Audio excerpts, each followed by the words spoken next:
আসসালামু আলাইকুম।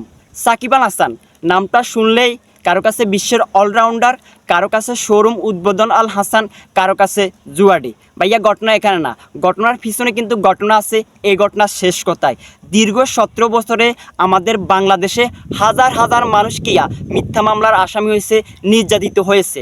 এখন ঘটনা এখানে না ভাইয়া, ঘটনার পিছনে কিন্তু ঘটনা আছে। এই ঘটনার শেষ কথায় আজকে বিশ্বের অলরাউন্ডার সাকিব আল হাসানকে নিয়ে গরিবের সংসদ থেকে ভাইয়া দুই চারা যুক্তি কথা কইবার লাইছি। দেখেন 17টা বছরে আমরা সাধারণ মানুষ কিন্তু বিভিন্ন হত্যা মামলার আসামি, বিভিন্ন মিথ্যা মামলা আমরা কিয়া নির্যাতিত হয়েছি। এখন দেখেন দেশটা আমরা নতুন করে স্বাধীন করিও যদি আমাদের মন মানসিকতা যদি সেন্স না হয়, তাহলে এরকম আর 112 দেশটা স্বাধীন করেই কোনো লাভ হইতো না। ঘটনা হইলো কি ভাইয়া কইতে নারবেননি, আজকে কয়দিন ফেসবুক স্ক্রলিং করে দেখি সাকিব আল হাসান নাকি হত্যা মামলার আসামি। আসলে বিষয়টা খুবই দুঃখজনক। এটা গরিবের সংসদ থেকে ভাইয়া মানতাম হারিয়েন না। মেন কথা হচ্ছে দেখেন 17 বছরে তো বাংলাদেশের মানুষ অনেক নির্যাতিত হয়েছে, অনেক মিথ্যা মামলা হয়েছে। যদি নতুন করে দেশটা স্বাধীন করি যদি এভাবে আমাদের মন মানসিকতা যদি সেন্স না হয়, তাহলে সে স্বাধীনতার কোনো মূল্য নেই ভাইয়া। এখন অনেকে কইবেন গরিবের সংসদ থেকে কিয়া সাকিব আল হাসানের দালালি করতেছি, সাকিব আল হাসানের জন্য তেল মারতেছি। ভাইয়া তেলও মারার সুযোগ নেই, দালালিও করার সুযোগ নেই। এটা গরিব দুঃখী মেহনতি মানুষের সংসদ। এই সংসদ থেকে দুই চারার যুক্তিকতা কইতেছি। আজকের মেন পয়েন্ট, মেন ঘটনা হচ্ছে যে কি সাকিব আল হাসান যেই হত্যা মামলা আসামিটা হয়েছে, ওই দিন সাকিব আল হাসান কোথায় ছিল?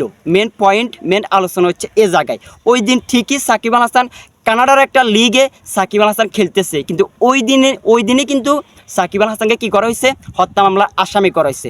আসলে ভাইয়া দেখেন বিষয়টা কতটুকু যৌক্তিক, কতটা সত্য আবার একটু আপনি ভাবি চিন্তি দেখেন। আমার নিজের কাছে খুবই দুঃখ লাগতেছে। দেখেন যেদিন হত্যা মামলার আসামি করা হয়েছে সাকিব আল হাসানকে, ওই দিন সাকিব আল হাসান কোথায় ছিল? কানাডার একটা লিগে তিনি আবার ম্যান অফ দ্য ম্যাচও পাইছেন।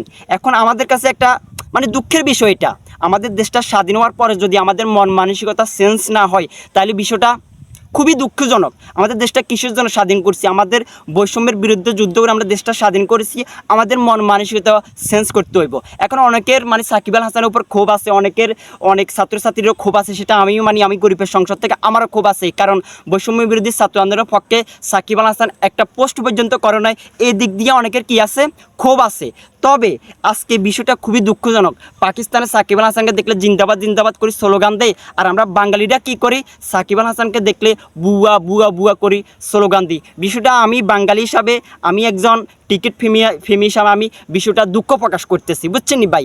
সর্বশেষ কথা হচ্ছে ভাই বিষয়টা কতটুকু সত্য, এই যে একজন বিশ্বের অলরাউন্ডার সাকিব আল হাসানকে এভাবে একটা হত্যা মামলায় জড়ানো, এটা কতটুকু সত্য এটা আমরা গরিবের সংসদ থেকে জানতে চাই।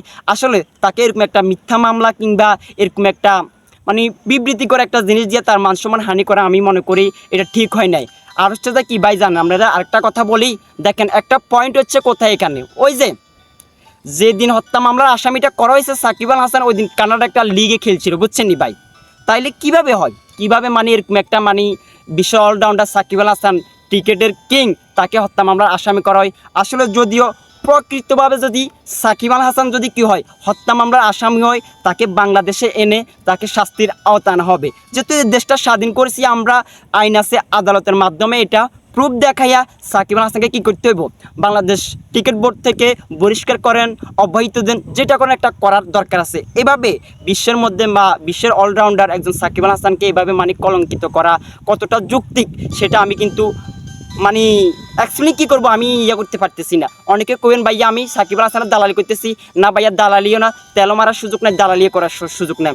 বিষয়টা সঠিকভাবে তদন্ত করি, যে এটার সাথে জড়িত আছে হত্যা মামলার সাথে, তাকে কি করা দরকার? তাকে বিচার আওতায় আনা দরকার। সবাই ভালো থাকবেন। আসসালামু আলাইকুম।